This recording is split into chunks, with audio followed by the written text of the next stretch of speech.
right, Virgin Australia believes politicians insisting on taking Qantas 90% of the time is costing taxpayers millions of dollars. Joining me is Senator Jacqui Lambie. Good to see you, Senator. So what do you make of those comments from Virgin? Are politicians required to take the cheapest fares, and if so, why aren't they? No, so they're not. This is the problem. And the PM could actually fix this morning, to be honest with you. You could send out a memo, and his Defence Minister, because Defence is just as bad. They're all using Qantas. What it should be, the memo should be pretty clear.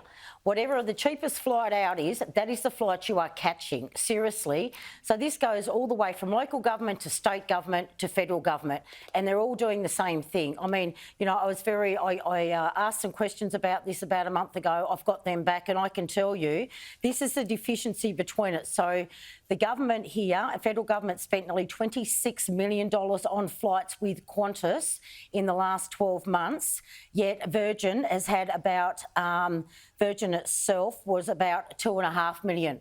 So who's the preferred carrier here? The other thing is this.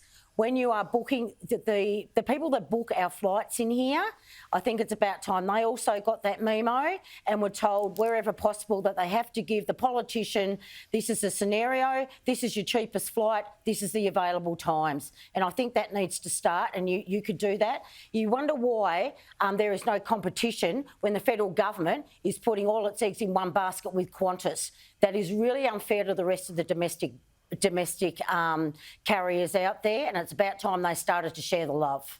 Was Labor's campaign launch in Adelaide the reset that Anthony Albanese needed ahead of Parliament this week?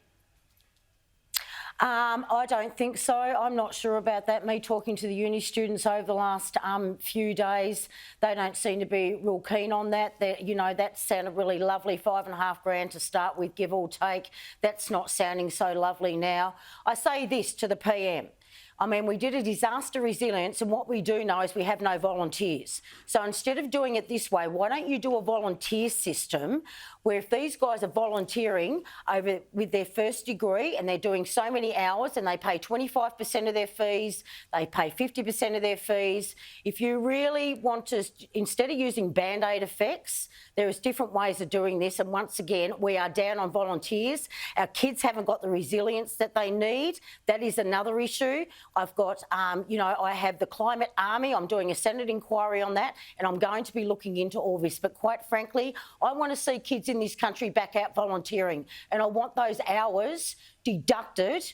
I want them deducted off their HECS fees. That's what I'm coming for over the next 12 months. But this $5,500, mate, over the long term, you paying that off, all that sort of stuff, really, it's not going to be much of a reduction at all. That's really frightening. And the other thing is you're doing these TAFE places. Well, here's one for you, and here's one for your viewers today. A lot of those TAFEs are not up to scratch. They're not up to scratch. So instead of putting apprentices through those TAFEs like they should be, and they should be wrapping them through, they can actually be getting them to do on-the-job training and fixing those TAFEs while they're at it. The military is another one. They don't do apprenticeship schemes like they used to. They used to do them in their thousands. For God's sakes, open the apprenticeship scheme again, go from 4 years to 3 years, because you have the ability to do that, and ask for 2 years return of service.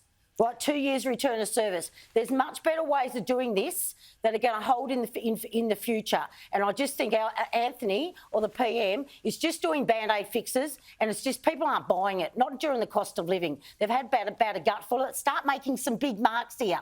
Start leaving something on your resume when you go, and you're just not getting the job done. But these Band-Aid fixes, I've had a gutful. I thought we've seen enough of them during the Coalition's time over the 9 years that they were in. But quite frankly, Labor's doing the same. Never going to fix it, never going to work. It's just not on.